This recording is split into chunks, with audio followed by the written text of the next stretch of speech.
Hey everybody, so here's the plan. We're going to add a fireplace to the end of the shelter house along with some curtains around the far posts. It's going to be about 8 feet wide and go all the way up to the ceiling. Alright, so what we have here is an 8 foot wide and about 5 foot across section of concrete. This is 4-inch concrete. We're going to end up putting about 8,000 pounds of masonry on top of this. 4-inch concrete, my worry, 4-inch concrete won't be able to hold that.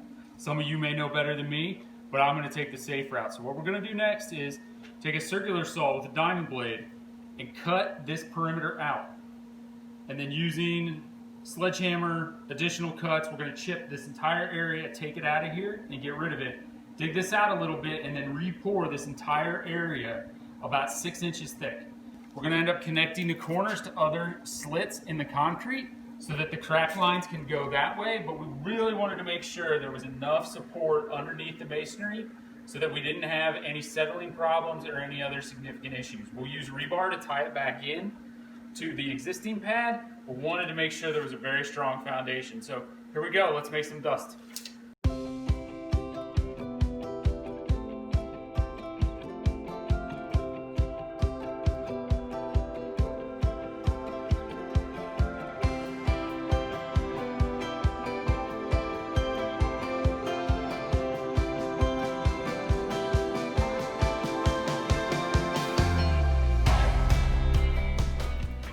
Few things in life I hate more than having the wrong tools. This, an old saw that we had sitting around, and a diamond blade that we used to cut about 2 feet of countertop. This, a sledgehammer. Pause right there. We'll be back with the right tools. Gas-powered diamond blade 12-inch, electric jackhammer. Let's see if this makes this work a little bit easier.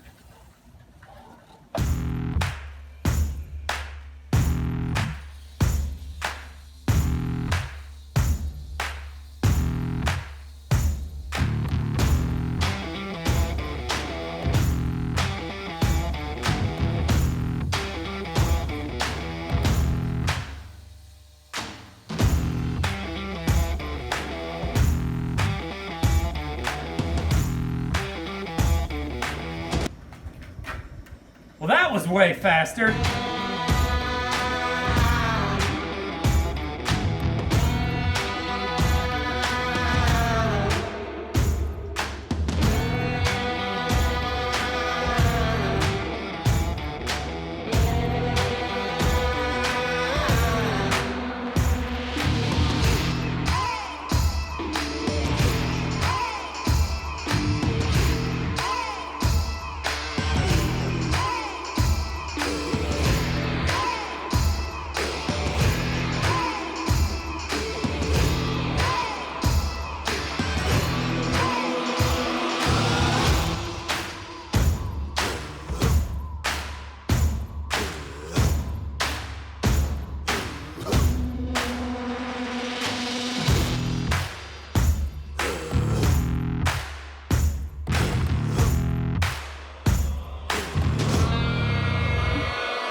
Trying to rake the gravel out, we got to lower this whole thing about 2 inches. We can use the gravel somewhere else. Base seems pretty firm. It had about 2 inches of gravel. So I think if we get the gravel out, we'll check what the dirt's like and potentially re-pour. We got to drill in along the sides to put rebar. And then I'm going to put mesh down to fill in the center area. So we'll take about 1 foot sticks of rebar in each side every, I don't know, foot, 18 inches. Then we'll lay the mesh on top of it so it's suspended in the middle of the concrete. Thankfully, what we got out of here had no wire in it or no rebar in it. But I'm also very glad that we're putting in new concrete that'll be a little bit more stable, a little bit more secure, and able to handle the weight of the fireplace. So for the next step, 3/8 drill bit, and do a corded hammer drill. You can use a cordless drill, but we got to drill a lot of holes, and that will eat a lot of batteries. So we're going to go about every 18 inches, and we're going to just use rebar to tie it back into the existing slab.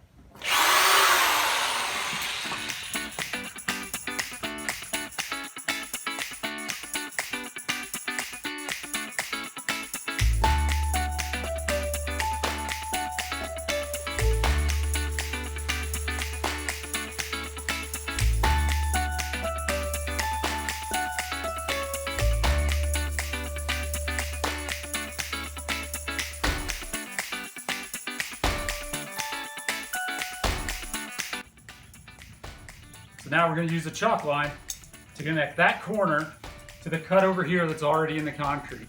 There will be a crack that forms out of that corner. And what this will do is guide that crack through a slit to another crack so we don't have an ugly, jagged crack show up in this concrete once we're done. Chalk line, concrete's off.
The rebar's almost in. Found a couple old pieces of cattle fence. It will cut to fit and lay in here so it's suspended in the middle, and then we should be good to go to pour this in. Day 2 of the build. Just got back with another load of lumber from the big box store. It's a little bit of rain today, but hopefully it'll clear up this afternoon. The hole looks pretty dry, so we're hoping to be able to pour concrete today. Come along with us.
All right, so we got the concrete poured.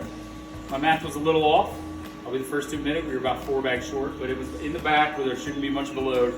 So I think we'll be okay. Got that poured. It isn't pretty, but I don't think the concrete block going on top of it will really care. A bit of the stones here just to see what it would look like. But yeah, other than that, I think the day went pretty well. We got most everything done. Supposedly the firebox ships tomorrow. Fingers crossed it makes it here in a hurry. And then we can get moving and get this stuff done this week. So thanks everybody for watching.